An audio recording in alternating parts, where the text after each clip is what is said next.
Hey, this is Matt once again. Welcome back to the video. Sorry I fumbled on my words there.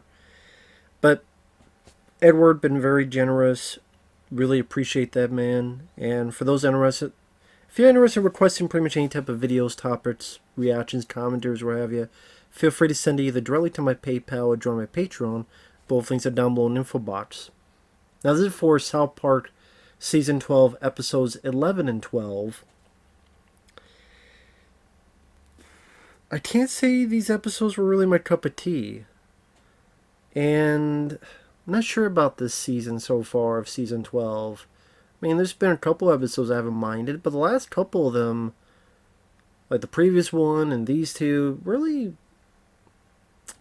not much, man. What I mean by that is, like, episode 11 is a part 2 of a two-parter, where the whole story is the kids, they want to start a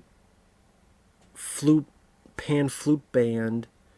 The government, led by this one guy, wants to ban them all and take anyone who plays flute band instruments away to camps, internment camps.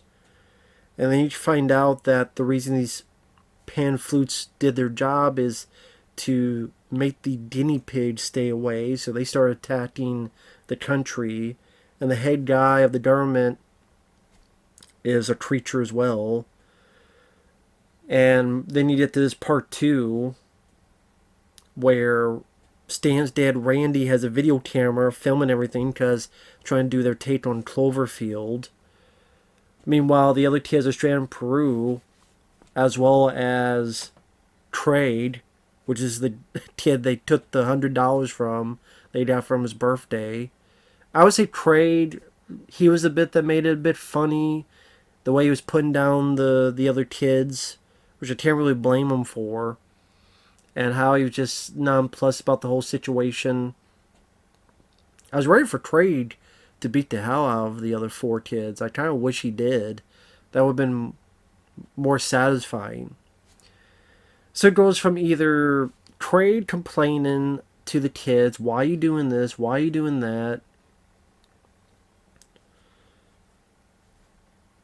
or the country back to South Park where Randy is filming all of these guinea pigs, and it's actual guinea pigs used within the cartoon, and how many goofy outfits we could fit in them. A bee suit, what other suits were there? Like various other suits. Like, oh my god, it's this, but it's just a guinea pig, cute guinea pig in another goofy suit.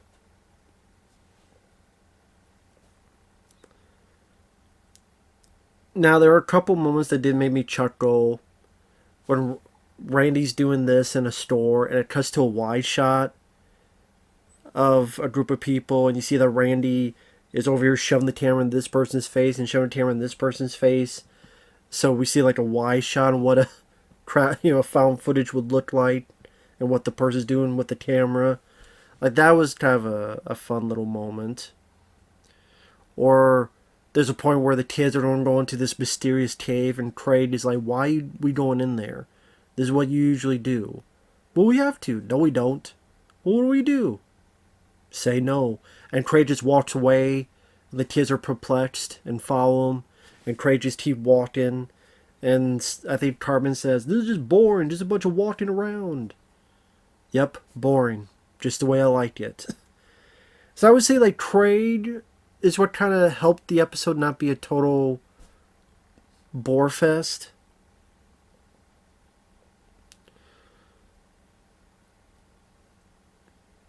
He inadvertently becomes the key to stopping this. He doesn't even want to be a part of it. He even accidentally lands on a place he needs to land, and some stuff shoots out of his eyes, and he even goes, wow, now there's sparks coming out of my eyes. And defeats the villain and saves the day, and the pan flute bands are back, and no more guinea pigs. But I guess the joke just kind of ran its course, and I'm kind of sitting there going, of the stories you guys have, as silly as they are, is this really something that needed a two-parter? Like, does this really need a two-part to just have constant jokes of here's a real guinea pig and how many goofy or cute suits we could put into. There's one they put like a little pirate suit on. Like, is that really it? That needed to be a two-parter. This did not need to be a two-parter. Like, come on. Like, of all the other ideas of episodes that could have been a two-parter, this is what you. This is one was you make it to a two-parter. There was enough story there. Even the Randy stuff, he got a bit irritating. I fully understood Stan's mom grabbing the camera and smashing it.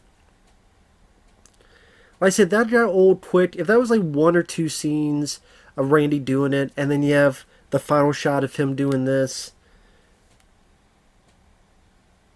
and then someone picked it up and throwing it, I think that would have made the joke funnier. Less is more quality. But they really kept at it with that.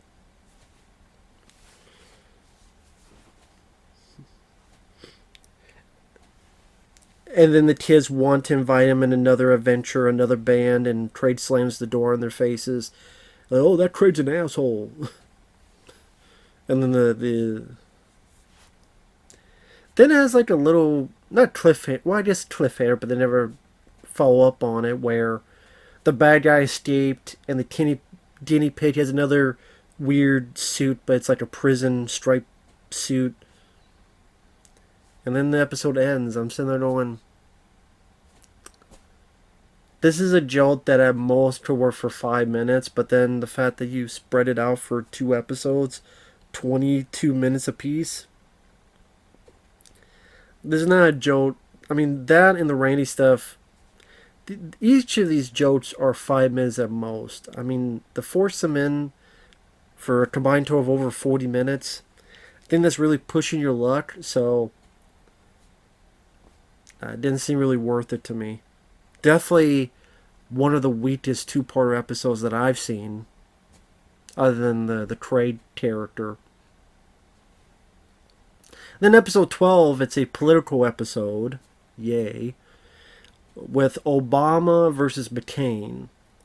And Obama wins, and I like the gist of the plot where both sides, when they go over the top, can be very annoying. So the winners, like Stan's dad Randy and them, is like, here comes the change. Yes, we can. We're awesome. Everything's going to change now. Everything's going to be better.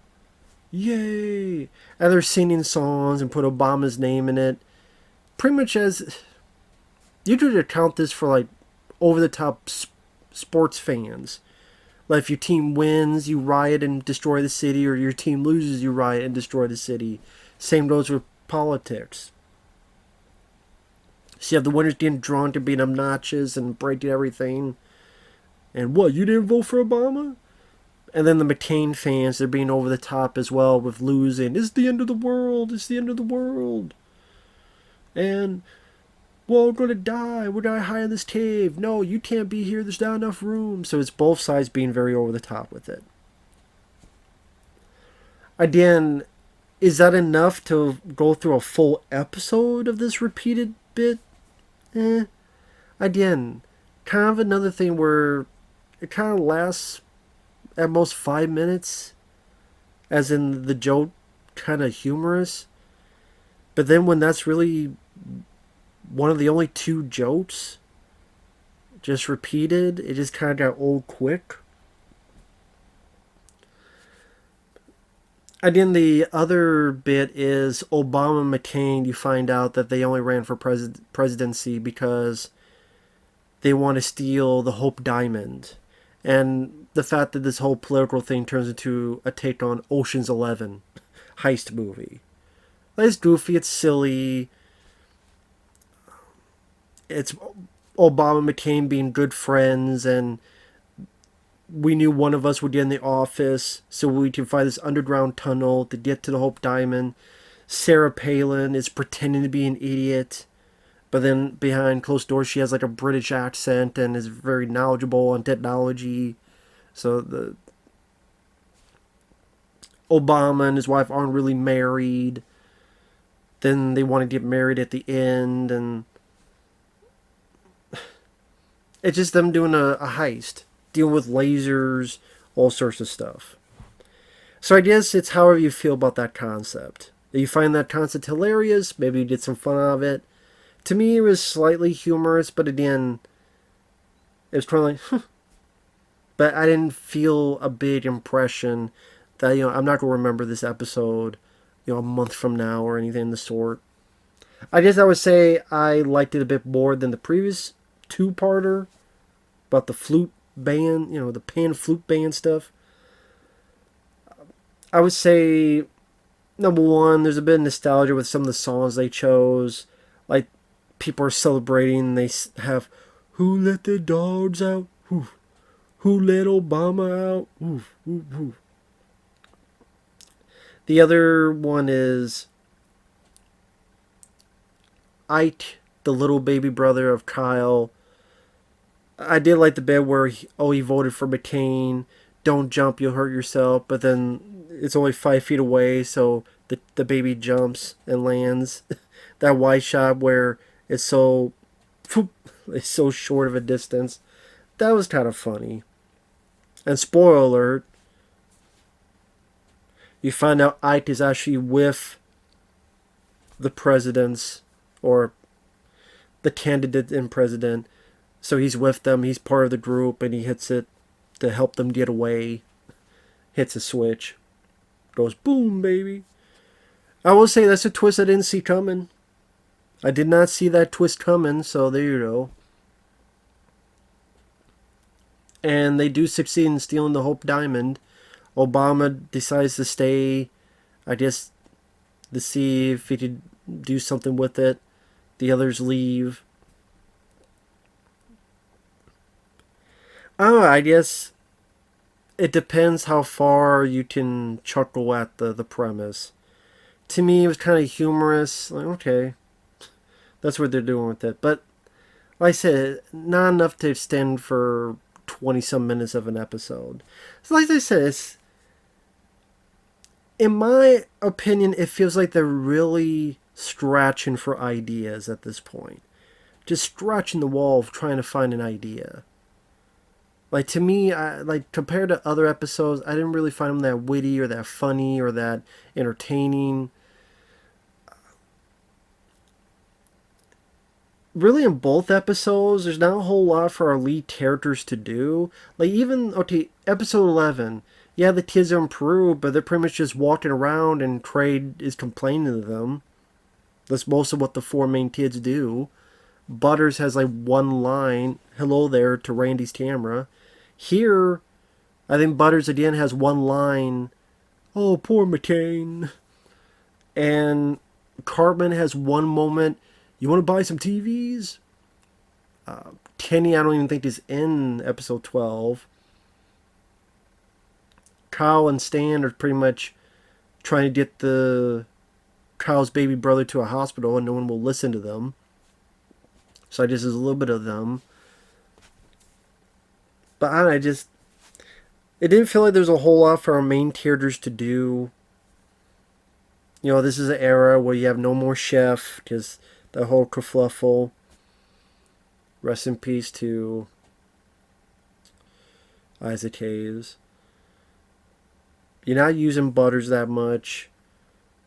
There's really not much that deals with the characters or I mean, South Park's not really about emotional stuff. It's more about goofy comedy or, I guess, satire. But I don't know, these two episodes were kind of wheat sauce for me. I mean, if it's not for anybody else, they love it, that's cool, but can't say I really care for these two episodes. I mean, the worst I've seen? No. It's just, I said I could find a handful of moments that I smirked at. But, yeah. I don't know, it just feels like they're really trying to grasp for straws in terms of ideas for plot.